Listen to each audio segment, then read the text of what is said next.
Welcome back to Tipping Point. I'm your host, Kara McKinney. Megan Fox versus Megan Fox. Journalist versus actress. Here's what you need to know about this matchup. It all started with a quarrel between the left-wing Hollywood actress and former music video producer and frequent Tipping Point guest, Robbie Starbuck, who used to live in the same gated community as Fox in Calabasas, California, before he and his wife and their children moved to Nashville, Tennessee. The squabble pertains to a paparazzi photo Starbuck tweeted of the actress and her boys, in which they were all seen dressed in girly clothing and even some makeup. Starbuck accused her of child abuse for forcing her sons to be gender neutral while parading them around town in girly outfits, including dresses. Starbuck also says Fox is forcing this ideology onto them, and he's speaking from direct experience, he says, given that his children used to play with her kids at a local park in Southern California. He called attention to this fact and recalled an incident in which 2 of her 3 sons had an emotional breakdown at the park because they were both forced to wear women's clothes by their mother. This happened about 5 years ago, he says, and he also says there were multiple eyewitnesses, including the boys' nanny, who tried to console them when they broke down and confessed the truth about facing pressure from Fox at home. But strangely, in response to these reports and what could be seen as child abuse and ideological indoctrination, Fox appears to be threatening Starbuck with witchcraft and a strange pagan ritual of eating dead animal carcasses on his private property.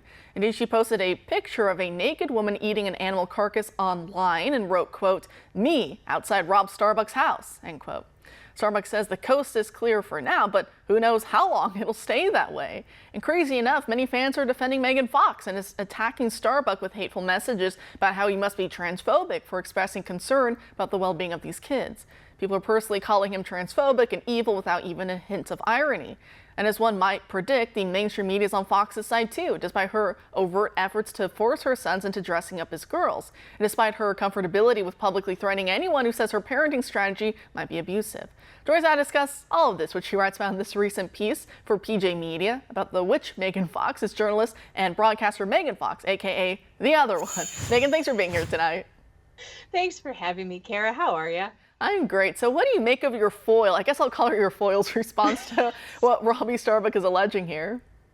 Every time she's in the news, my DMs get so weird, Kara. I can't even tell you. So Megan Fox, she's an interesting character, right?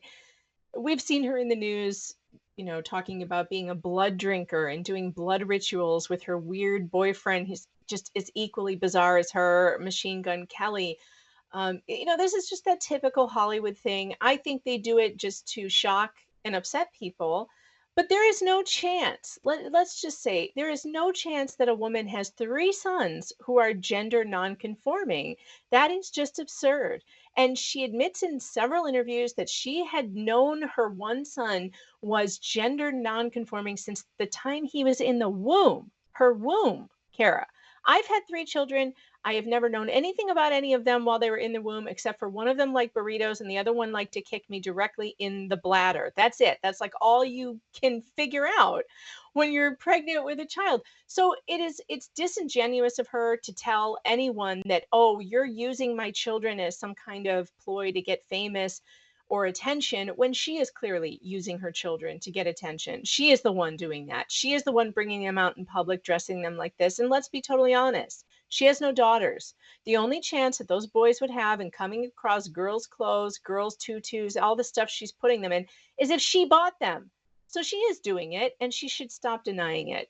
Now, that's a really great point that you bring up, especially as you say there aren't any sisters, so it's not even an accidental stumble into wearing my sister's sweater type idea. It's that the mom is purposely buying this and then having them. Again, that goes back to what Robbie Starbuck was saying. And also, as he put out in some of his messages online, he redacted a lot of more personal, sensitive information, saying, Megan, I just want to bring this to your attention. And now that I have your attention, we can take this private. I do want to message you privately. And of course, she just spins into witchcraft. And I guess she probably thinks it's a funny joke, but it's not so funny, like you said, given how she used to talk about her and her boyfriend drinking each other's blood in bizarre rituals. And like you said, she thinks that she knew from the time she was pregnant with at least her son Noah that, gender non-conforming, but that's strange. This is the same woman that would also tell us with a straight face that that's not a baby, that's not a human, it's just a clump of cells. You can do whatever with it. So how's a clump of cells supposed to be conforming to gender?